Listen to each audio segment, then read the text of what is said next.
হাসরের ময়দানে যখন আল্লাহ বান্দাদেরকে জিজ্ঞাসা করবে তোমাদের কাছে কি আমার কথা কে কই বলে নাই, সব নবীর উম্মতরারে, সব নবীদের উম্মতদেরকে আল্লাহ জিজ্ঞাসা করবে।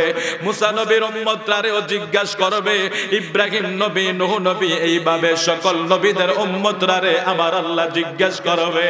ওই দিন কেউই পার হতে পারবে না। এই জন্য আদম থেকে আমাদের নবী পর্যন্ত সকল জাতির জন্য, সকল কওমের জন্য আল্লাহ একজন একজন নবী পাঠিয়েছে হেদায়েতের বাণী দিয়া, আল্লাহ পাকের একাত্মবাদের ঘোষণা দিয়া, এক আল্লাহরে মানার জন্য।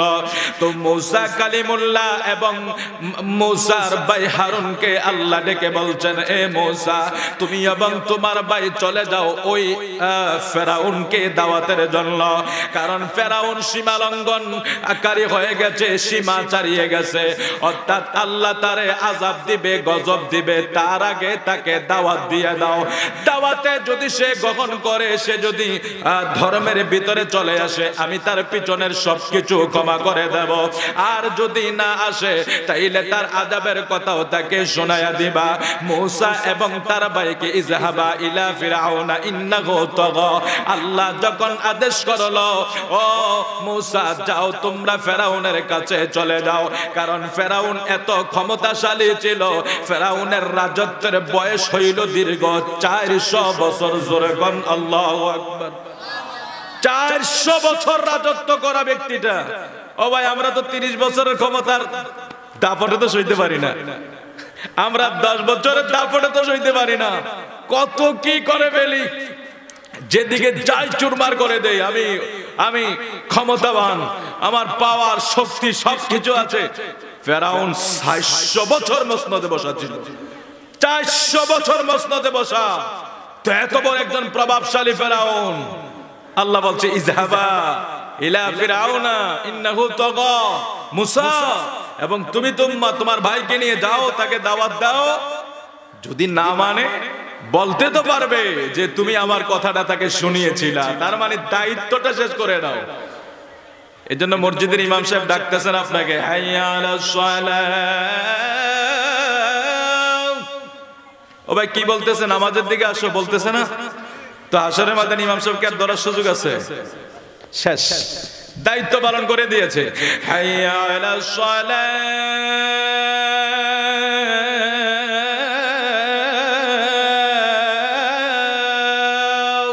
নামাজের দিকে আসো, নামাজের দিকে আসো। ও আমরা শুনি নাই, আমরা কিন্তু বুঝি কিন্তু শুনি না। শুনেও না শোনার ভান ধরে 10 টাকার চা খাইতে খাইতে 1 ঘন্টা সময় যায়, 15 মিনিট নামাজের জন্য আমাদের সময় হয় না। নাউজুবিল্লাহ কি পরে বলবেন? 5 টাকা 10 টাকার চায়ের গল্পে আমার বাবাজির 1 ঘন্টা চলে যায় দোকানে। 10 মিনিট লাগবে নামাজটা পড়তে, বড় জোর 15 মিনিট লাগবে, ওই সময়টা হয় না। এই জন্যই তো বলছে শয়তানের সাথে যুদ্ধটা করতে হবে, নাইলে আমরা টিকতে পারবো না। শয়তান চায় আমাদেরকে জাহান্নামী বানিয়ে দিতে। আল্লাহ হেফাজত করুক, জোরে বলে আমিন। মাওলা ইযহাবা ইলা ফিরআউনা ইন্নাহু তাগা, তুমি মুসা এবং তোমার ভাই ফেরাউনকে দাওয়াত দাও। ফেরাউন সীমা লঙ্ঘন, সীমা ছাড়িয়ে গিয়েছে, ফেরাউন একজন সীমা লঙ্ঘনকারী, যাও তাকে দাওয়াত দাও। মুসা কালিমুল্লাহ কয়, মাওলা রে, ফেরাউন এত প্রভাবশালী, ফেরাউন এত বড় প্রভাবশালী ব্যক্তি, তার কাছে যাওয়াও বড় দুষ্কর বিষয়। ফেরাউন এত বড় দুর্গের ভিতরে থাকে, তার হাজার হাজার কর্মী পাহারাদার থাকে, তার পাশে একটা বাঘ দাঁড় করিয়ে রাখে, কোন মানুষ যাতে তার কাছে ঢুকতে না পারে। ও মালিক, তার কাছে কেউই যাইতে পারে না, তার কাছে কেউই ভিড়তে পারে না। শত শত দরজা ফটক গলি অতিক্রম কইরা তার কাছে যাওয়া কোনোদিনও সম্ভব হবে না। আমি যদিও তার কাছে যাইতে পারি, আমি মুসা কিন্তু কথা বলতে একটু মুখের ভিতরে বেজে যায়। মুসা কালিমুল্লাহ চোট্টকাল বয়সে যখন ফেরাউনের ঘরে মুসা নবী বড় হচ্ছেন, কষ্ট হচ্ছে আপনাদের? এখানে কিছু মূল বিষয় আছে, অন্য কিছু মনে না করে আলোচনা একটু মনোযোগ দিয়ে শুনুন। ফেরাউন আল্লাহকে বলছে, আল্লাহ আমার জবান তো পরিষ্কার করে বলতে পারে না। এখন ফেরাউনকে যদি যায়, মুসা নবী বলছে এখন ফেরাউনের কাছে যায় পরিষ্কার কথা না বলতে পারলে আরো বিপদ হবে, কারণ সে অনেক শক্তিশালী। যখন বলবো তোমার কথা সে আমাদের উপরে চড়াও হবে, আমি কেমন করে তাকে শোনাবো? এই ফেরাউনের মুসা কালিমুল্লাহর এই জড়তাটা আসছিল ছোটকাল থেকে। মুসা কালিমুল্লাহ যখন ছোট্ট বয়সে সিন্ধুক থেকে বের করে ফেরাউনের ঘরে ওনার বিবি এনেছিলেন, আনার পরে ফেরাউন বলে এটা আমার শত্রু হবে, বিবি বলে না তোমার শত্রু হবে না। ওই মুসা কালিমুল্লাহকে সেই সময় বাঁচাবার জন্য একটা পরীক্ষা করা হয়েছিল। বলে ফেরাউন যখন আদর কইরা মুসা কালিমুল্লাহকে কোলে নিয়েছেন, কোন কোন বর্ণনায় আসছে ফেরাউনকে ছোট্ট হাতে একটা থাপ্পড় দিয়ে সেই দিন মুসা নবী ইঙ্গিত করেছিল আমি মুসা কালিমুল্লাহর কারণে তোর ফেরাউনের রাজত্ব শেষ হবে। জোরে কোন সুবহানাল্লাহ। তো সেখানে কি হয়েছিল? একটা ফুলের মালা বা ফুলের বাটি আর একটা কয়লার বাটি দিয়েছিল। ও বিবি বলছে এটা শিশু, আর ফেরাউন বলছে না সে বুঝে দিয়েছে। তো দুটা পরীক্ষাকে পাশ করার জন্য বিবির কথা যদি ঠিক হয় মুসা বেঁচে যাবে, আর যদি ফেরাউনের কথা ঠিক হয় মুসা নবীকে সেদিন ফেরাউন কতল করে দিবে। মানে ওই যে থাপ্পড় মেরেছে সে জানতে চাচ্ছে সে কি শিশু সুলভ আচরণ করেছে না জেনে বুঝে করেছে। তাহলে পরীক্ষা কি করবে? এক পাত্রে কয়লা, আরেক পাত্রে ফুলের তোড়া, এক পাত্রে কয়লা, আরেক পাত্রে ফুলের তোড়া। যদি সে বুঝে ফুলের তলায় হাত দিবে, না বুঝলে কয়লার আগুনে হাত দিবে। ফেরাউনের বিবি কয় তাইলে ঠিক আছে তুমি এইভাবে কাজ করে দাও। মুসা কালিমুল্লাহ যখন ফুলের তলার ভিতরে হাত দিতে যায়, আমার আল্লাহ কয় জিব্রাইল এই মুহূর্তে যদি ফেরাউন, ওই মুহূর্তে যদি ফেরাউনের সামনে মুসা নবী যদি ফুলের তলায় হাত দেয় সে মুসা নবীকে কতল করে ফেলাইবে। জিব্রাইল রে মুসা কালিমুল্লাহর হাতটারে কয়লার ভিতরে ঢুকাইয়া দাও। যখন হাত কয়লায় ঢুকাইছে হঠাৎ কইরা কয়লা হাতে নিয়া মুখে দিয়া ফেলাইছে। ওই সময় মুসা কালিমুল্লাহর জিহ্বাটা হালকা একটু পড়ে যাওয়ার কারণে সেই দিন থেকে মুখের ভিতরে একটা জড়তা আছে, অনেক বড় হয়ে গেলেন। আমার আল্লাহ যখন বলছে ইযহাবা ইলা ফিরআউনা ইন্নাহু তাগা, যাও ফেরাউনকে দাওয়াত দেওয়ার জন্য, মুসা কালিমুল্লাহ আমার আল্লাহরে বলছে আল্লাহ আমি তো পরিষ্কার করে কথা বলতে পারি না। তখন মুসা নবী আল্লাহর কাছে দোয়া করে, ক্বালা রাব্বিশরাহ লি সাদরি ওয়া ইয়াসসির লি আমরি ওয়াহলুল উকদাতাম মিন লিসানি ইয়াফকাহু কওলি। ক্বালা اشرح لي صدري ويسر لي أمري واحلل عقدة من لساني يفقه قولي। الله أكبر। জোরে বলুন আল্লাহু আকবার। একটু মহব্বত করে বলুন ইয়া রাসূলুল্লাহ। তো মুসা কালিমুল্লাহ আল্লাহর কাছে দোয়া করে। কিভাবে দোয়া করলেন? হে আমার রব তুমি আমার সিনাটাকে উন্মুক্ত করে দাও। জোরে বলি আল্লাহু আকবার। মানুষের শরীরের ভিতরে আল্লাহ যে বুদ্ধি দেয়, শক্তি দেয়, একটা কইল ব্রেনের শক্তি, আরেকটা কইল সিনার শক্তি। আমি আরো আগে বলছিলাম মানুষের ব্রেনের শক্তি দিয়া মানুষ দুনিয়ার জাগতিক রকেট বানাইবে, স্যাটেলাইট বানাবে, মানুষ বিমান বানাবে, বিভিন্ন প্রযুক্তি আবিষ্কার করবে। আর যাদেরকে আমার আল্লাহ সিনার শক্তি দেয় সেকেন্ডের ভিতরে কুল কায়নাত ঘুরে আসতে পারে সিনার শক্তির কারণে। জোরে কোন আল্লাহু আকবার। মুসা কালিমুল্লাহ কয় আল্লাহ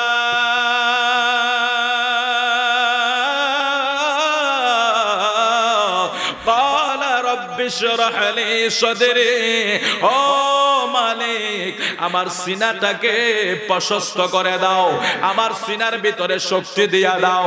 এটা কেন দিবে? যে আমি যখন ফেরাউনের কাছে যাব ফেরাউনের শক্তির কাছে যাতে আমি হেরে না যাই। ফেরাউন তার পুকুরে একটা বাঘ থাকে, তার পুকুরে হাজার হাজার সৈন্যরা থাকে, তার কাছে গিয়া যদি আমি ফেল হয়ে যাই, ও মাওলা বড় বিপদ হয়ে যাবে। এই জন্য মুসা কালিমুল্লাহ আগে আমার মাওলার কাছে দোয়া করে, ক্বালা রাব্বি শরহ লি সাদরি, মাওলা রে আমার সিনার ভিতরে শক্তি বাড়ায়া দাও, কারণ সিনার শক্তির প্রভাব এত বেশি হয়, এত বেশি হয়, যেই সিনার শক্তির প্রভাব দ্বারা, যেই সিনার শক্তির প্রভাব দ্বারা আপনার আমার নবী যাইতে যাইতে আল্লাহর দিদার পর্যন্ত গিয়েছে। জোরে কোন সুবহানাল্লাহ। সাল্লাল্লাহু আলা সাল্লাল্লাহু আলাইহি সাল্লাল্লাহু আলা সাল্লাল্লাহু আলাইহি। বাজান রে আমার, আসলে এই লোকজন হবে তো মোটামুটি সবার শেষে হবে কবরস্থানের মাহফিল, এখানেও আমাদের কিছু নমনীয়তার দরকার ছিল। মানুষের দিল নরম হয় কখন জানেন? আমার নবী বলছে তোমরা বেশি বেশি কবরের পাশে যাও, তোমাদের দিলটা নরম হয়ে যাবে। মানুষের দিল যখন শক্ত হয়ে যায়, আপনারা দেখেন ও চৈত্র মাসের রৌদ্র যখন জমিনে পড়ে না, জমিন এতটা শক্ত হয়ে যায়, ফেটে যায়, একেবারে চৌচির হয়ে যায়, মানুষ পা রাখতে পারে না, হাঁটতে কষ্ট হয়। ঠিক ঠিক মানুষের এখানে এই দিলটা হলো একটা জমিন, এটা হলো একটা জমিন। এখানের ভিতরে যখন কোরআন তালাওয়াতের আমল না যাবে, জিকিরের আমল না যাবে, নামাজের আমল না যাবে, সেজদা তাসবিহ তাহলিল এগুলি যখন এই জমিনটার ভিতরে না যাবে, এটা চৈত্র মাসের ওই যে জমিনের মতো এই জমিনটাও খরা হয়ে যায়, শক্ত হয়ে যায়। আর যখন এটা ভিতরটা শক্ত হয়ে যায় না, তখন চাইলেও মসজিদ, চাইলেও মাদ্রাসা, চাইলেও মাহফিল, চাইলেও ভালো কাজগুলিতে আমরা অংশগ্রহণ করতে পারি না। কারণ এই জমিনটা চৈত্র মাসের, আমার হৃদয়ের জমিনটা চৈত্র মাসের জমিনের মতো শক্ত হয়ে যাওয়ার কারণে, এই জন্য শয়তানের সাথে যুদ্ধ করে যতটা বেঁচে থেকে নিজেকে বন্দিগিতে কাটানো যায়, আপনার এটা সজীব হয়ে যাবে। জোরে কোন আল্লাহু আকবার।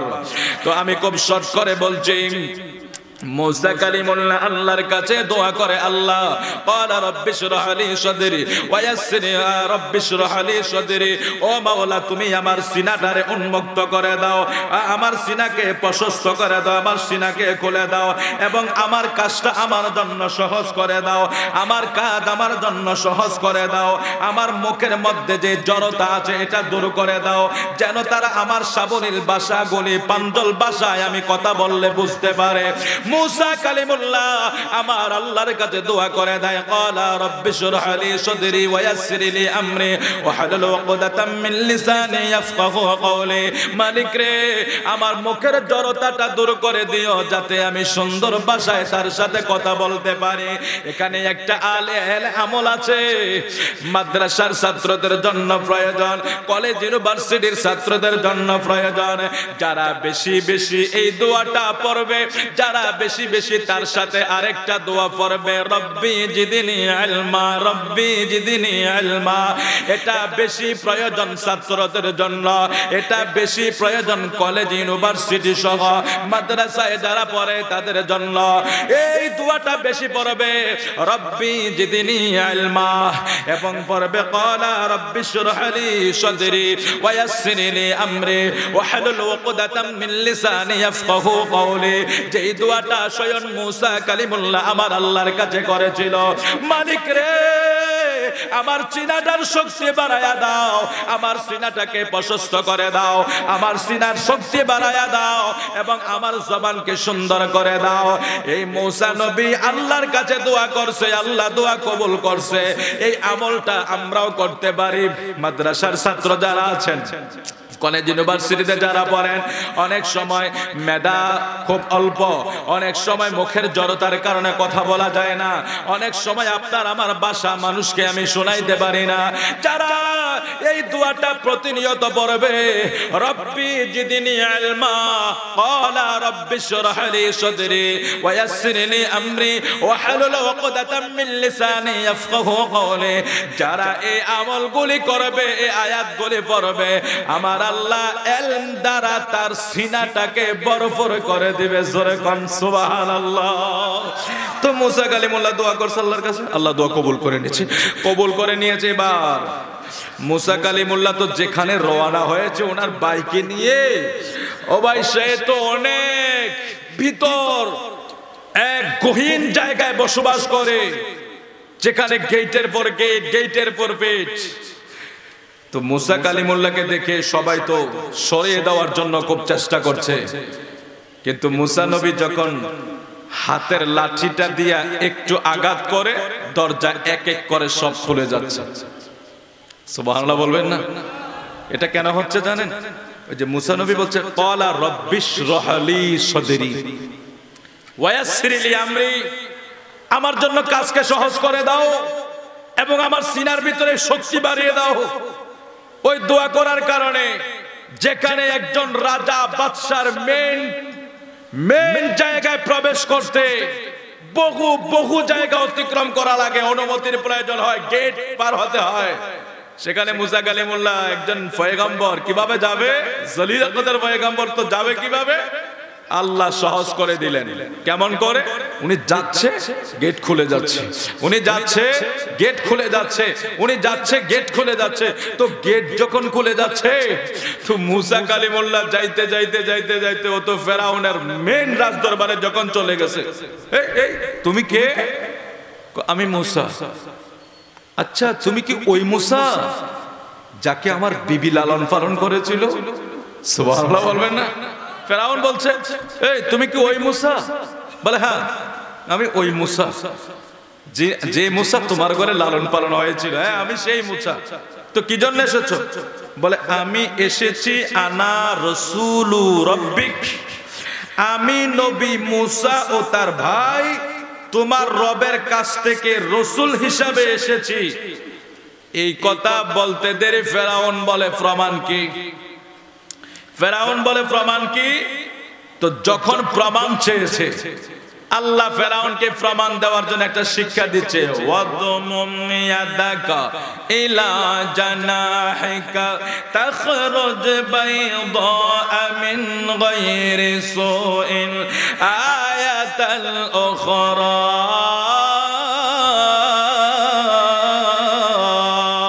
জোরে কোন আল্লাহু আকবার। ফেরাউনের মতো শক্তিধর ব্যক্তির কাছে, যার রাজত্ব 700 বছর চলমান, ওর কাছে যখন গেল তো কি শক্তিটার প্রয়োজন ছিল সেখানে? তো আল্লাহ যাওয়ার জন্য সহজ করে দিলেন, ভাষাকে সুন্দর করে দিলেন। কি কারণে? ওই যে আল্লাহর কাছে দোয়া করেছে। এখন বলছে আমরা রাসূল, আমি রাসূল, এখন তোমার রবের পক্ষ থেকে এসেছে তোমাকে দাওয়াত দেওয়ার জন্য। তখন বলছে তুমি যে নবী তার প্রমাণ কি? তখন মুসা কালিমুল্লাহকে আল্লাহ বলছে ওয়াদমুম ইয়াদাকা ইলা জানাহিকা তাখরুজ বাইদা মিন গায়রি সুইন আয়াতান উখরা। রে মুসা তোমার হাত তোমার বগলের সাথে মিলাও, তাহলে তা উজ্জ্বল হয়ে বেরিয়ে আসবে। অর্থাৎ তোমার হাত তোমার বগলের সাথে যখন মিলায়া হাত বের করবা, সেখান থেকে এক নূরের ঝলক বের হয়ে গেল। ফেরাউন যেন অন্ধ হয়ে গেল, তার পুরা রাজপ্রাসাদের ভিতরে এমন ঝিলিক মেরলো, এমন নূরের ঝলক জ্বলে উঠলো। অর্থাৎ মুসা কালিমুল্লাহর সিনার ভিতরে আমার আল্লাহ এতটা বেশি নূর দিয়া দিলেন, এত বেশি শক্তি দিয়া দিলেন, সিনার নূরের ঝলকে ওই দিন ফেরাউনের মতো ব্যক্তি হতভম্ব হয়ে যায়, নাজাগাল হয়ে যায়। তিনি তার প্রহরীদেরকে ডেকে বললেন, রে শোনো, ফেরাউন সবাইকে ডাকলেন যে মুসা আমাকে জাদু করেছে। নাউজুবিল্লাহ বলেন যে মুসা আমাকে জাদু করেছে। এখন মুসার সাথে লড়তে হবে। খুব শর্ট সময়, যে কিভাবে লড়বে? তো মুসা নবী জাদু করেছে। ফেরাউন বলছে মুসা নবী জাদু করছে। তো তৎকালীন সময় ফেরাউন কি করলো? তার রাজ্যের ভিতরে যত বড় বড় জাদুগির ছিল, সমস্ত জাদুগিরকে সেদিন ফেরাউন একসাথ করেছে। সমস্ত জাদুকরকে সেদিন ফেরাউন একসাথ করেছে এবং মুসা কালিমুল্লাহ জাদু করেছে বলে ওই জাদুগিরেরা তারা তাদের জাদুর দ্বারা কি করলেন? বড় বড় সাপ তৈরি করলেন। সাপগুলি তৈরি করে মুসা নবীর দিকে ছেড়ে দিলেন। তো মুসা কালিমুল্লাহ আল্লাহর কাছে সাহায্য চাইলেন, আল্লাহ এই অবস্থায় কি করা যায়? ফেরাউনের যেই বড় বড় জাদুগির আছে এরা সবাই মিলে আমার দিকে তাদের জাদুর ক্রিয়া প্রভাব করছে। এখন আমি কিভাবে বাঁচবো, কিভাবে কি করব? আল্লাহ বলে, মূসা তোমার হাতে যেটা আছে, এটা যে লাঠিটা তোমার হাতে আছে, কারণ মূসা নবী যখন ফেরাউনের দরবার থেকে বের হইলেন, এবার সব ফেরাউনের কওমের লোকেরা মূসার পিছে লেগে গেল। মূসার জাদুগিররা কিভাবে মূসা নবী, ফেরাউনের জাদুগিররা কিভাবে মূসা নবীকে মানবে? তারা সব সময় মূসার উপরে আক্রমণের একটা প্রস্তুতি নিয়ে রাখতো। তো মূসা কালিমুল্লাহ যখন লাঠিটারে পাশে নিয়ে ঘুমাইতো, ওরা আয়েশা দেখে লাঠি অজগর হইয়া মূসা নবীরে পাহারা দেয়। ফেরাউনের জাদুঘর ঘুমাইয়া গেলে এদের জাদুও ঘুমাইয়া যায়, আর মূসা নবী ঘুমাইয়া গেলে মূসা নবীর লাঠি মূসা নবীরে পাহারা দেয়। ফেরাউনের জাদুগিরেরা যখন ঘুমায়া যায় তাদের জাদুর শক্তিও শেষ হইয়া যায়। আর মূসা কালিমুল্লাহ যখন ঘুমায়া যায়, মূসা কালিমুল্লাহরে মারতে আসলে দেখে মূসার সাথে লাঠি অজগর হইয়া বসে আছে। অজগর হইয়া বৈশা তাদেরকে এমন ভাবে তাদের দিকে ফানা তোলে, তারা আর মূসা নবীরে মারতে পারে না। এখন গোটা কওমের লোকেরা কয়, মূসা আমাদের জন্য জাদু করে, আমাদের জন্য জাদু করে, এটা আমরা কিভাবে প্রতিহত করব? তারা প্রতিহতের জন্য সমস্ত জাদুগির একসাথে হইয়া মূসা নবীর দিকে যখন তারা রশিগুলারে সাপ বানাইয়া, মন্ত্র দিয়া সাপ বানাইয়া মূসা নবীর দিকে তারা সাপগুলিরে ছেড়ে দিলেন। আল্লাহ বলে, মূসা রে, তোমার হাতে যে লাঠিটা আছে এটা তুমি জমিনের ভিতরে ছেড়ে দাও, এটা তুমি জমিনের ভিতরে ছেড়ে দাও। যেই মাত্র জমিনের ভিতরে মূসা নবীর হাতের লাঠি ছেড়ে দিয়েছে, হাতের লাঠি এত বিশাল অজগর হয়ে গিয়েছে। তাফসীরে ব্যাখ্যায় লেখা হয়েছে, সেই দিন প্রায় ফেরাউনের কওমের 25,000 লোক মারা গেছে মূসা নবীর হাতের লাঠির সাপের ভয়ে। জোরে কোন আল্লাহু আকবার। ওই যে ক্বালা রাব্বিশ রাহ লি সাদরি ওয়া ইয়াসসির লি আমরি। দুনিয়ার মানুষ তো সবাই মানুষ যদি নামাজের মাধ্যমে, তেলাওয়াতের মাধ্যমে, সেজদার মাধ্যমে, জিকিরের মাধ্যমে, বন্দেগীর মাধ্যমে সিনার শক্তি বাড়িয়ে দিতে পারতো, আজকে মুসলমানকে কেউ মারতে পারতো না। আমরা তো 2 টাকা 5 টাকা 10 টাকার কাছে বিক্রি হয়ে যাচ্ছি। যোগ ধরে যারা দিনকে কায়েম করেছে, একটা সিনার শক্তি দিয়ে করেছে। গৌস পাক আব্দুল কাদের জিলানী, হিন্দিল ওয়ালি গরিব নওয়াজ, শাহজালাল ইয়ামিনী, শাহফরান জালালি, খাজা নিজামউদ্দিন আউলিয়া, খাজা কুতুবউদ্দিন বখতিয়ার কাকি, এই গোটা বিশ্বের ভিতরে যত আউলিয়া কেরামেরা ছিল তারা সিনার শক্তি দিয়ে কাজ করেছে। পয়গম্বর সুলাইমান নবীর জামানায় যখন রানী বিলকিসের একটা সিংহাসন আনার জন্য বলা হয়েছিল, যেটা এত লম্বা, এত বড় এক সিংহাসন, এক চোখের পলকে আসিফ বিন বরখিয়া রানী বিলকিসের সিংহাসন বাইতুল মুকাদ্দাসে হাজির করে দিয়েছে। এটা সিনার শক্তির কারণে হয়েছে। জোরে কোন আল্লাহু আকবার। এখন আমরা যদি পারতাম, এটা কিভাবে হাসিল হয়? ওই দুনিয়াদার থেকে দূরে সরে আসতে হবে। প্রত্যেকটা মানুষের এটাই করা উচিত, যে যাতে আমার এটা পরিষ্কার হয়, এখানে যাতে কিছু জমা করতে পারি, আর সেটার কারণে যাতে আমি আমার পরকাল এবং কবর, মরণ, আমি কোনো কিছুকেই ভয় পাবো না। কারণ কবর, মরণ এটা এমন এক জায়গা যেটা ইমানদার মুমিনদের জন্য এটা জান্নাতের বাগান। আর যারা আল্লাহর আউলিয়া, যারা আল্লাহকে রাজি খুশি করতে পেরেছে, এরা কখনো মরণকে ভয় পায় না। এরা মরণকে একটা আশীর্বাদ মনে করে, এটা একটা নিয়ামত মনে করে চলে যাওয়াটা। এই জন্য ওইভাবে আমাদের প্রস্তুতি আজকে কবরের পাশে থেকে নেওয়ার দরকার আছে না নাই বলুন?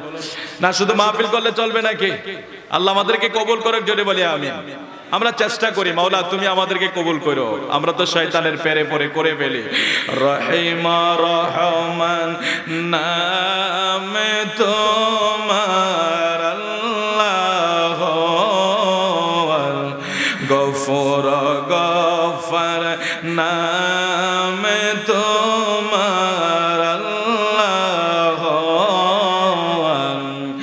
করুণার আধার তুমি, দয়ার সাগর তুমি, তুমি ওগো চিরমহিয়ান। না চাহিতে তুমি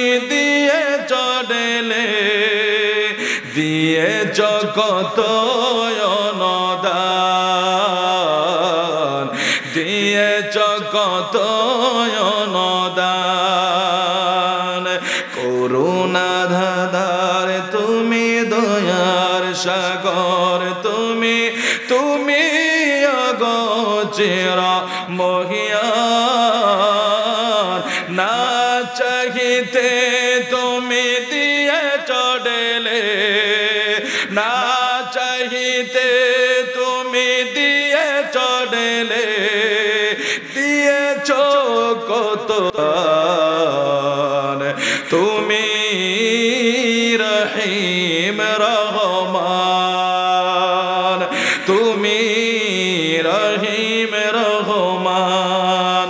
সেদিন মুসা কালিমুল্লাহর হাতের লাঠির যখন অজগর হয়ে গেল, মুসা কালিমুল্লাহর হাতের লাঠি যখন অজগর হয়ে গেল, 9 লক্ষ বর্গ মাইলের শাসক ছিলেন ফেরাউন। 9 লক্ষ বর্গ মাইলের শাসক ছিলেন ফেরাউন।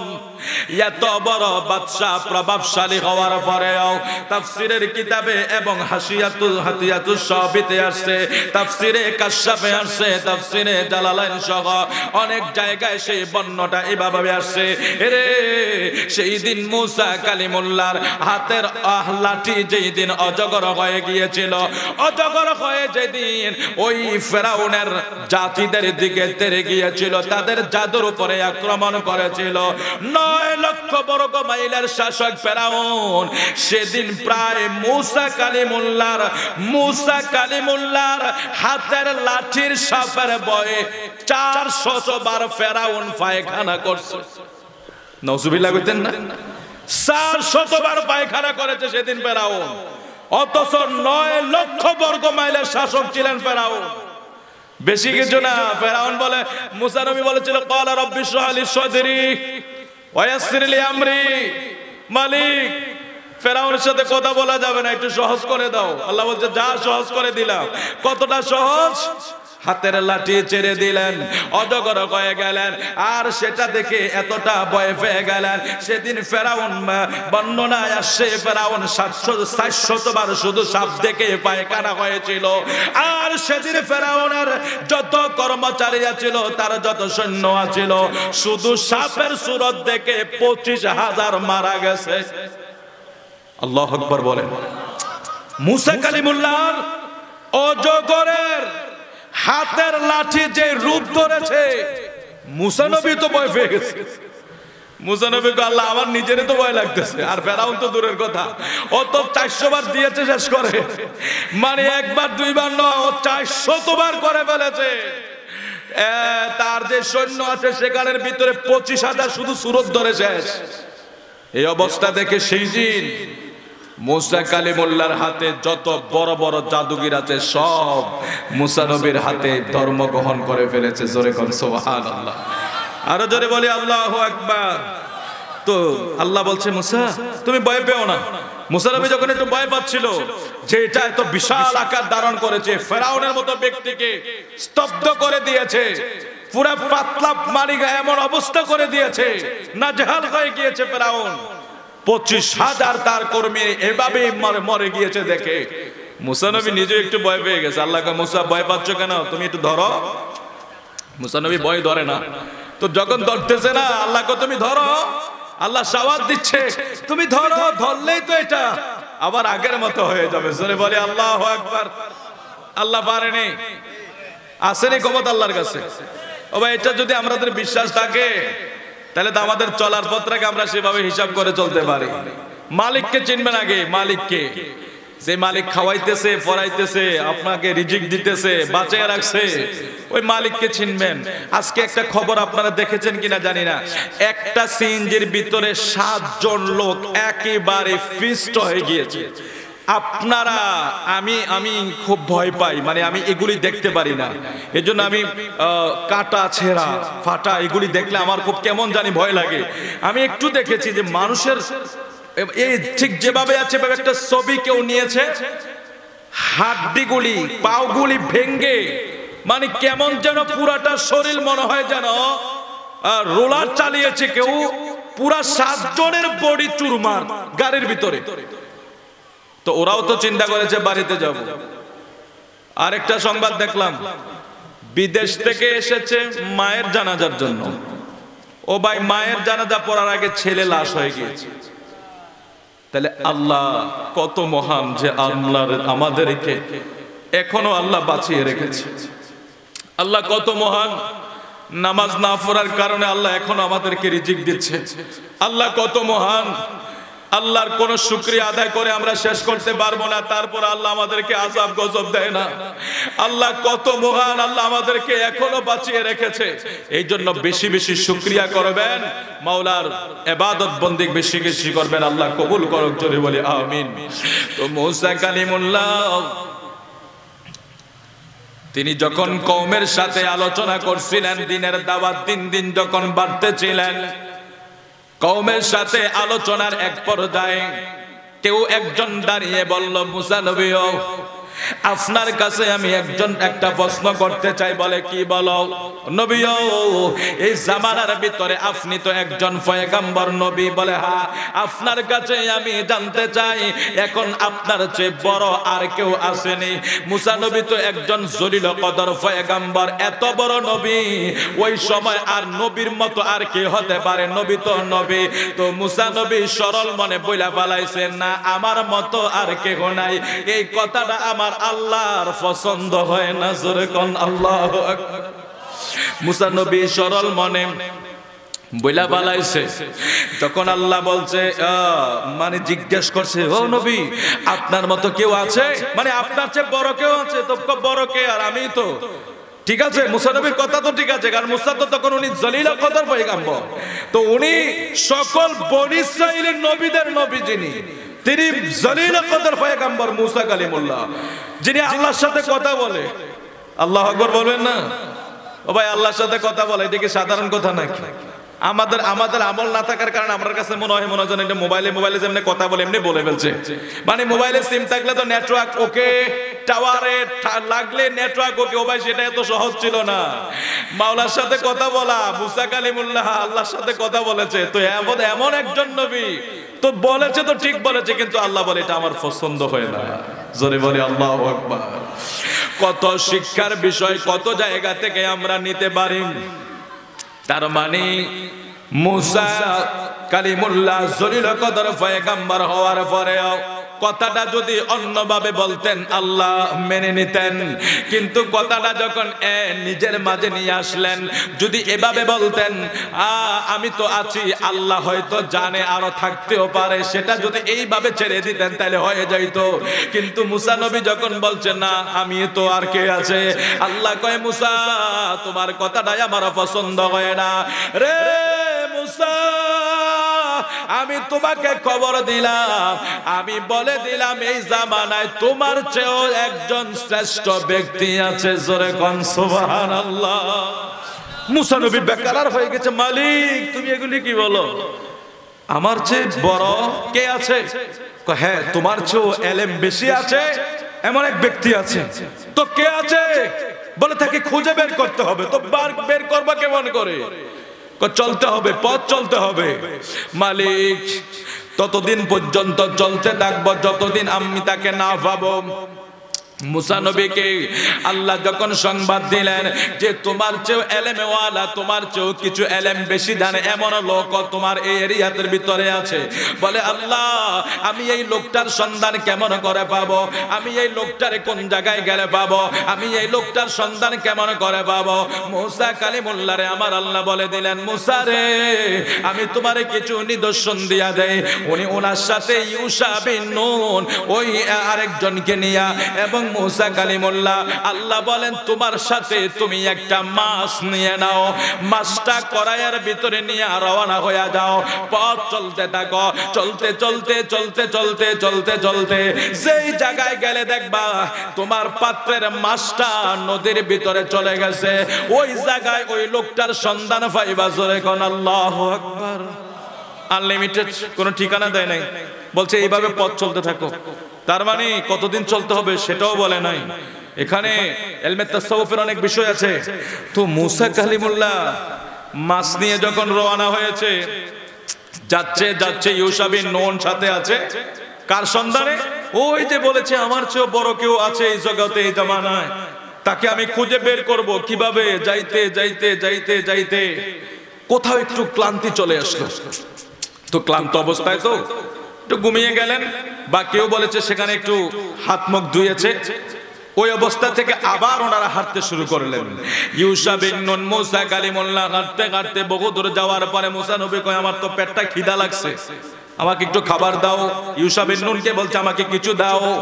খাবার আনতে যায়া বা নাস্তা করবে বা কিছু খাবে, খাইতে যায়া কড়াইয়ের ভিতরে বা পাত্রের ভিতরে যে এক মাছ ছিল যেটা এনেছিলেন, ওই আল্লাহ বলেছে মাছটা যেখানে জীবিত হইয়া বের হয়ে যাবে সেখানে তুমি লোকটার সন্ধান কইরো।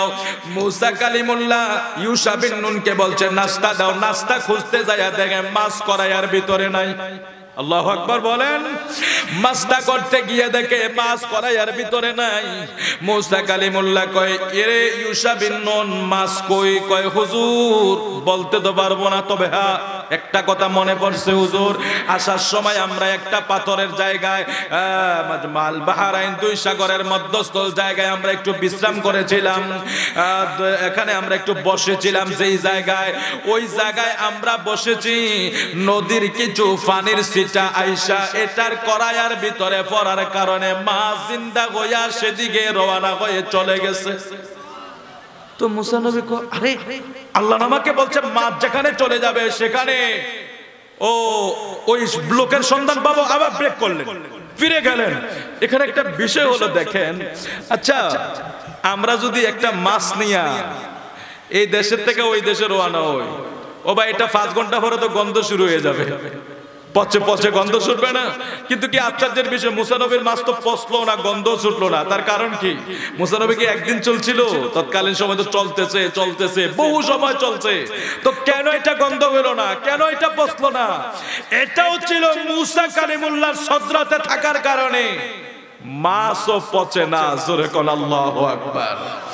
এইজন্য নেককার লোক, হক্কানি লোকের সাথে যখন সময় দেওয়া হয়, আল্লাহর আউলিয়াদের সাথে যখন সময় দেওয়া হয়, তখন আপনি দেখবেন আপনার জিন্দেগি এমন ভাবে আল্লাহ পরিবর্তন করে দিবে, দুনিয়া এবং আখিরাত আল্লাহ সজীব করে দিবে। জোরে বলি আল্লাহু আকবার। তো যাই হোক, উনি আবার ব্যাক করে আসলেন। আসার পরে ওই যে জায়গায় মাছ চলে গিয়েছে, এখন মাছ যে জীবিত হইল, মাছ তো ছিল মরা। জীবিত হইল কেমনে? কিছু পানির ছিটকা, সাগরের কিছু পানির ছিটকা পড়েছে, সেটার কারণে জীবিত হয়েছে। এখন পানি তো গোটা সাগরে আছে, এখন কিছু পানির ছিটকায় কেন মাছ জীবিত হইল? এটার কারণ হলো যে আল্লাহর ওলির কথা আল্লাহ বলেছে, ওই আল্লাহর ওলি এই জায়গায় আছে, ওই আল্লাহর ওলির শরীরের সাথে পানি লাগার কারণে পানিও মর্যাদাবান হয়ে গেছে। আল্লাহর ওলির শরীরের সাথে যে পানির ছিটা ফোঁটা লেগেছে, ওই পানির ছিটা যখন মাছের উপরে পড়েছে, আল্লাহর ওলির বরকতে পানির ছিটা মাছে বইরা ওই মাছ সাথে সাথে জীবিত হইয়া নদীর ভিতরে চলার শুরু করছে। মুসা কালিমুল্লাহ সেখানে সন্ধানের জন্য যাইয়া দেখে একজন চাদর মুড়ি দিয়া বা কেউ ধ্যানমগ্ন অবস্থায় একটা লোকের দেখলেন। দেখা যখন ওনার কাছে গেলেন, প্রশ্ন করলেন আপনি কে? বলে আমি হইলাম হযরত খিজির আলাইহিস সালাতু ওয়াস সালাম। জোরে কোন আল্লাহু আকবার। আমি হইলাম খিজির। খিজির শব্দের অর্থ হইল মানে যেখানে তিনি বসতেন সেখানে গাছপালা সবুজ শ্যামলা জন্মায়া যাইত। আল্লাহু আকবার বলবেন না? যেখানে তিনি বসতেন সেখানে সবকিছু সবুজ হইয়া যাইত, এই জন্য ওনাকে খিজির বলা হতো। বই আপনি কে? বলে আমি কইলাম জলিল কদর পয়গম্বর মুসা কালিমুল্লাহ। ও আচ্ছা, তো কেন এসেছেন? বলে আপনার সাথে আমি কিছু সময় দিতে চাই। আল্লাহ বলেছে আমার এই জামানা এই সময়ে আমার চাইতেও নাকি বড় কেউ আছে। আল্লাহ এইভাবে সন্ধান দিয়েছে, আপনার সন্ধান আমি পাইলাম। আমি আপনার সাথে কিছু সময় দিতে চাই, আমি দেখতে চাই আমার চেয়ে আল্লাহ আপনারে কি বেশি দান করেছে। বলে হুজুর প্রস্তাব আপনারটা গ্রহণ করতে পারলাম না। আল্লাহু আকবার। ও এটা কেমন কথা? আমার প্রস্তাব, জলিল কদর পয়গম্বরের প্রস্তাব গ্রহণ করবে না? খিজির উনি নবী ছিলেন না, বেশি বর্ণনায় উনি একজন ওলি ছিলেন, নবী ছিলেন না। খিজির একজন ওলি ছিলেন। তো একজন ওলি একজন নবীর প্রস্তাব গ্রহণ করছে না, এটা কি আশ্চর্যের বিষয় না? আচ্ছা কেন গ্রহণ করবা না তুমি? বলে হুজুর আপনি আমার সাথে থাকলে আমার কর্মকাণ্ড দেখে আপনি মেনে নিতে পারবেন না। এটা আবার কেমন কথা?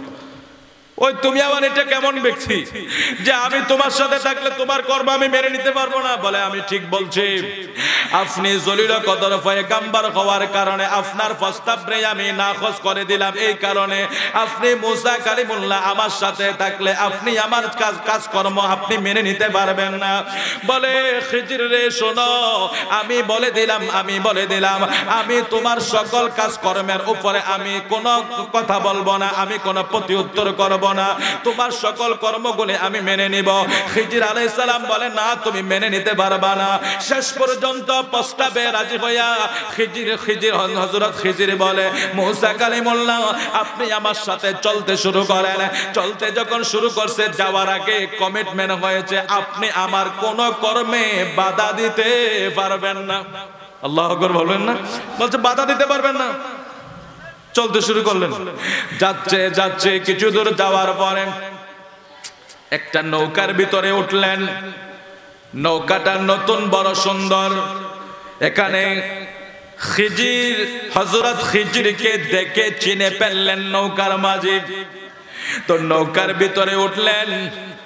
নৌকা পার হওয়ার পরে খিজিরকে যখন মাঝি চিনে ফেলেছে তো খিজির আলাইহিস সালাতু ওয়াস সালামের সঙ্গের সাথী হইল ইউশা বিন নুন আর মুসা কালিমুল্লাহ। ওই দুই ব্যক্তি এবং খিজির তাদের কাছ থেকে উনি চিনার কারণে কোনো ভাড়া নিলেন না।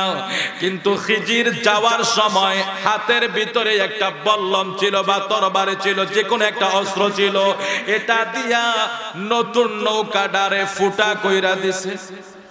আল্লাহু আকবার কইতেন না? মুসা নবী কয় আপনি কাজটা ঠিক করছেন,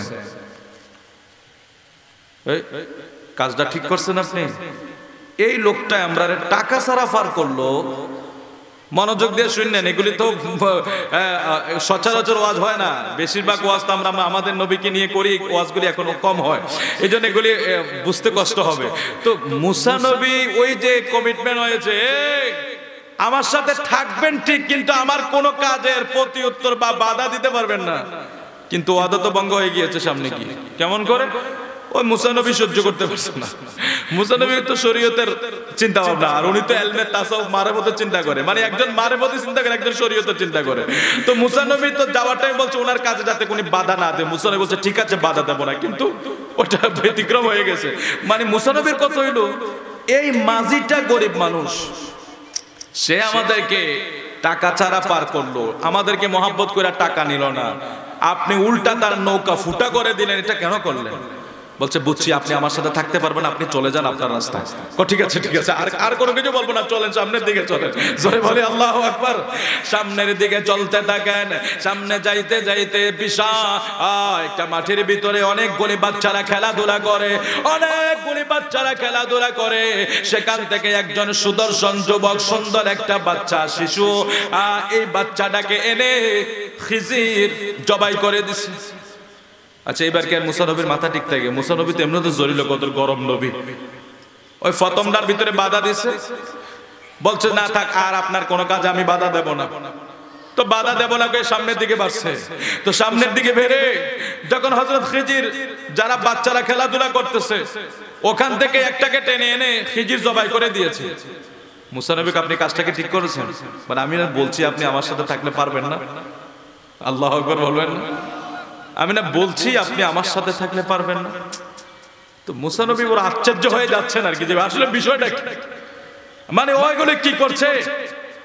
তো বলছে আচ্ছা ঠিক আছে এটা তো করছেন, আচ্ছা ঠিক আছে আর বাধা দেব না, যান। এবার যদি আর আমি বাধা দেই তাহলে আমাকে আপনি বিদায় করে দিয়েন, চলেন আপনি পথ চলতে থাকেন।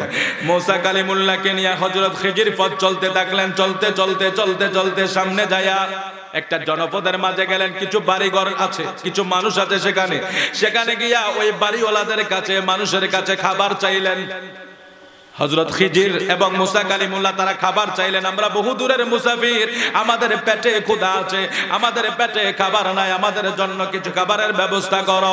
ওই জনপদের কেউই কাফেলার খিজিরকে এবং মুসা নবীকে কেউই খাবার দিল না। খাবার না দেওয়ার কারণে ফিরে আসার পথে খিজির দেখে একটা ওয়াল প্রাচীর, পুরানো প্রাচীর মাটির সাথে পড়ে আছে। তো খিজির সেই প্রাচীরটাকে উঠাইয়া ঠিক কইরা রেডি কইরা দিয়া তিনি যখন আসতেছেন, এবার বলে, ও খিজির, আমরা মানুষগুলার কাছে খাবার চাইলাম, খাবার দিল না, আর আপনি উল্টা তাদের ওয়াল ঠিক করলেন, কাজটা কি ঠিক হইল? ঠিক আছে, আপনার সাথে আর আমার কোনো চলা চলবে না, এখানে শেষ। জোরে বল আল্লাহু আকবার। আমি প্রথমেই বলছি আপনি আমারটা মেনে নিতে পারবেন না। তো কিভাবে যে আপনি আমারটা মেনে নিতে পারবেন না, এখানে শেষ।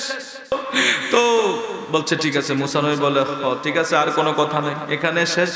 তবে আমি আপনার কাছে একটু জানতে চাই, বিদায় তো হয়ে যাব, আপনার কাছ থেকে আমি চলে যাব।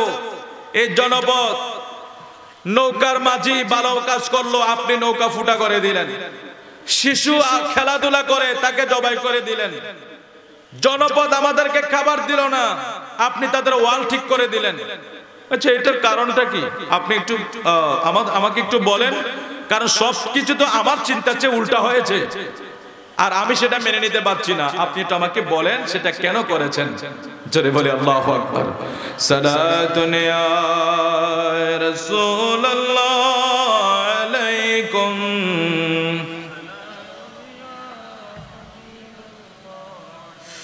খুদায়ে খুদ খরিদায়ে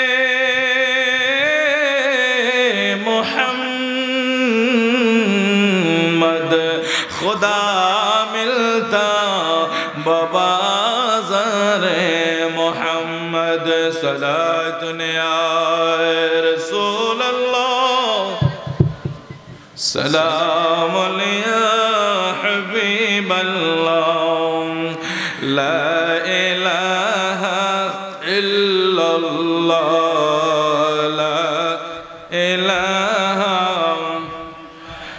हस्बी रब्बी जल्लल्लाह, मा फी क़ल्बी गैरुल्लाह, नूर मुहम्मद सल्लल्लाह, ला इलाहा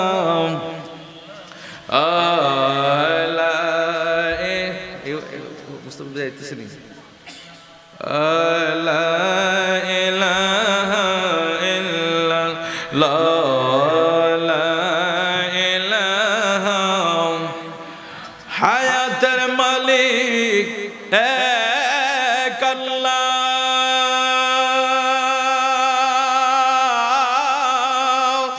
মৌতের মালিক এক আল্লাহ,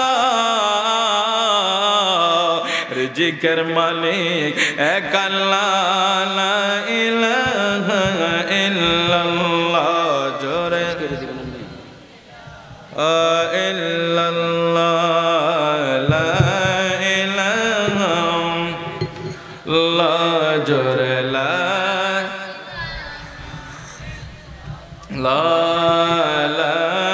ইলাহা, নাই কোনো মাবুদ আল্লাহ ছাড়া, জোরে নাই কোনো মাবুদ আল্লাহ, জোরে লা ইলাহা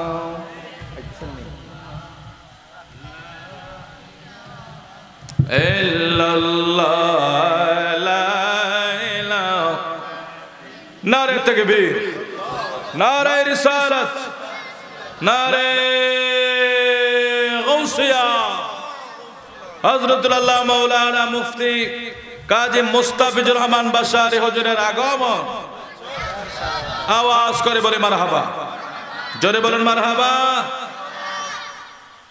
বাজান রে আমার, ওই কুমিল্লাতে আবার আরেক জায়গায় 11টা মাইক ধরতে হবে।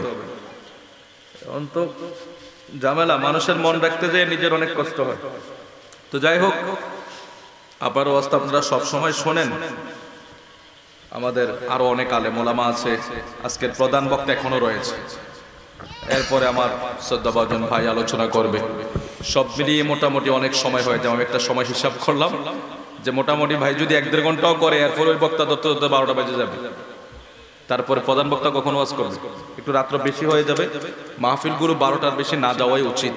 এটা আমাদের শারীরিকের জন্য, ইবাদতের জন্য সবচেয়ে ভালো হয়। একটা মাহফিলের জন্য আমরা যদি ফজর মিস করে দেই, সেটার জন্য আমাদের অনেক ক্ষতি হবে। আমি আলোচনাটা শেষ, ভাই কষ্ট হবে না একটু শেষ করে দেই, এটা মনে কষ্ট থাকবে। আসল জায়গা ফেস লাগাই বসায় রাখছে এরা, যেটা মূল জায়গা রয়েছে, যে খিজির আলাইহিস সালামের মূল বিষয়টা। তো খিজির আলাইহিস সালাতু ওয়াস সালাম কয়, আমি বলছি আপনি আমার সাথে পারবেন না। বলে ঠিক আছে, আমি আর সামনেও যাব না। 3টা ঘটনা আমারে বুঝাইয়া দেন, কেন আপনি নৌকাটারে ছিদ্র করে দিলেন? বলে নবী গো, আমি এই জন্য ছিদ্র করলাম, এই জন্য ছিদ্র করলাম, এই এলাকার ভিতরে একজন প্রভাবশালী বাদশাহ আছে, বড় স্বৈরাচার, বড় অত্যাচারী। মাঝি বড় দুর্বল, মাঝি বড় দুর্বল, মাঝি গরিব মানুষ, নৌকাটা চালাইয়া সে তার রুজি রোজগারের ব্যবস্থা করে। কথাটা বুঝেন, শর্ট করে বলে দিচ্ছি। আমি কেন নৌকাটা খিজির, হযরত খিজির মুসা নবীকে বলছে, আপনি মেনে নিতে পারলেন না, আর আমি কেন ছিদ্র করলাম এটা আপনি শুনিয়া লন। আমি যেই জায়গার নৌকাটা ছিদ্র করছি, ওই এলাকার বাদশা একজন অত্যাচারী বাদশাহ। আমি এই জন্য ছিদ্র করলাম, কারণ ওই বাদশাহ যদি তার নৌকাটা পুরা ফিট দেখে, সুন্দর দেখে, তার নৌকাটা তার থেকে ছিনাইয়া নিয়ে যাবে। আমি যখন এই নৌকাটাকে ছিদ্র কইরা দিয়া, এটাকে আমি ফুটা কইরা দেওয়ার কারণে বাদশাহ আর তার নৌকার দিকে নজর দিবে না। নচেত নৌকাটা যদি নিয়ে যায়, মাঝি কষ্ট পাবে, তার রিজিক রুজি বন্ধ হয়ে যাবে। হযরত খিজির বলছে, মুসা নবী গো, এখন বলেন আপনি ভালো কর, আমি ভালো করলাম না খারাপ করলাম? সুবহানাল্লাহ, জোরে বলে আল্লাহু আকবার। ও ভাই বুঝলাম দ্বিতীয়টা কেন করেছেন। দ্বিতীয়টা কেন করেছে শোনো। এই যে ছেলেটা, আমি তারে দেখার পরে দেখলাম তার বাবা মা খুব ভালো মানুষ, ইমানদার মানুষ, কিন্তু এই ছোট্ট ছেলেটা এক সময় এমন পরিবেশে পৌঁছা যাইব, তার কারণে তার মা বাবা বেঈমান হয়ে যাবে। নাউজুবিল্লাহ বলেন। সন্তানের কারণে মা বাবারা জাহান্নামে যাবে, সন্তানের কারণে মা বাবার আযাব হবে রে। এই জন্য প্রত্যেকটা মা বাবার দায়িত্ব আমার নবী দিয়া দিছে। 7 বছর বয়স যখন হবে তারে শিক্ষা দাও, 10 বছর বয়স যখন হবে নামাজ না পড়লে তারে উপকার করো। আমার নবী সময় সীমা বেঁধে দিয়েছে, যখন তাকে শিক্ষা দিয়া দাও, যখন তাকে শিক্ষা দেওয়ার শিক্ষা শুরু করে দাও, যখন তার উপরে নামাজ ফরজ হয়ে যায়, নামাজের জন্য উপহার করে দাও। ও দুনিয়ার বাবা মায়েরা, তোমরা যখন 10 বছর বয়স থেকে তোমার বাচ্চারে নামাজের জন্য ফিটাইবা, কারণ 10 বছর বয়সে কোনো বাচ্চা তার বাবা মায়ের দিকে উল্টা চোখে তাকাবে না। যখন 18-20 বছর বয়স হয়ে যাবে, তখন আর আপনি তাকে শাসন করতে পারবেন না। আমার নবী শাসনের সময় বইলা দিছে, 7 থেকে 10 বছর শিক্ষা দাও, 10-এর পরে না পড়লে প্রহার কইরাও তারে হইল পড়াও। আর আমরা যদি ছোটকাল থেকে তারে ছেড়ে দেই, স্কুলে দিয়া দিলাম, কেজিতে পড়াইলাম, প্রাইমারিতে পড়াইলাম, কলেজে দিয়া দিলাম, ইউনিভার্সিটিতে যখন আসতে দিলে সে কলেজ লেভেলে উঠে যাবে, আর আপনার কথা শুনবে না। এই জন্য নবী বলছে সময় বেঁধে দিলেন, সেই সময় থেকে তোমার বাচ্চাদেরকে শিক্ষা দিতে শুরু করো, তাইলে তোমার দায়িত্ব তুমি শেষ করে দিলা, আমার আল্লাহর কাছে তুমি জবাব দিতে পারবা। নাইলে ময়দানে মাশরে প্রত্যেকটা মা বাবা সন্তানের জন্য আযাব ভোগ করবে। জোরে কোন নাউজুবিল্লাহ। তো হযরত খিজির বলতেছে, আমি কেন করলাম জানেননি? এই যে ছেলেটার কারণে তার বাপ মা একদিন বেঈমান হয়ে যাবে, কাফের হয়ে যাবে, কারণ ছেলেটা এমন পরিবেশে তৈরি হবে। এই জন্য তাকে জবাই করে দিয়া আল্লাহর কাছে দোয়া করছি, আল্লাহ তাদেরকে একটা নেককার সন্তান দাও। বলে ঠিক আছে বুঝলাম। এই তৃতীয়টা কেন করলেন? এই জনপদের মানুষগুলোর কাছে আমরা খাবার চাইলাম, আমরা মুসাফির মানুষ, ক্ষুধার্ত মানুষ, আমরা খাবার চাইলাম, আমরা একটা বেলা খাবার দিল না। মানুষে উপকার করলে উপকার করে, ওই মানুষগুলি আমরারে খাবার দিল না, অথচ আপনি তারার ওয়াল ঠিক করে দেন। হ্যাঁ, আমরা দৌড়াইয়া দেয়, খাবার দেন, আপনি আর তারার ওয়াল ঠিক করে দেন, তারার পাঁচিল ঠিক করে দেন। ঘটনাটা কি? বলে ঘটনাটা শোনো। এই এলাকার এই জনপদের দুইটা ভাই আছে, বাচ্চা আছে, তাদের বাবা বহু আগে মারা গেছে। এই তাদের বাবা দুইটা সন্তানের জন্য পাচিচার নিচে কিছু স্বর্ণ মুদ্রা বা অর্থ রেখে গেছে। ওই বাবা মরে গেছে, মানুষ নিয়ে যাবে বয়ে, সন্তানগুলির জন্য কিছু সম্পদ এখানে জমা রেখে গেছে। এখন সন্তানগুলি সেই সম্পদগুলি নেওয়ার মতো তাদের ক্ষমতা নাই। আমি ওই সন্তানগুলির সম্পদগুলি যাতে তারা খুব সহজে পেয়ে যায়, এই জন্য আমি ওয়ালটা উঠাইয়া পাঁচির তৈরি কইরা ওই দুইটা বাচ্চার সম্পদের সন্তানগুলি আমি দিয়া গেছি। জোরে কোন আল্লাহু আকবার।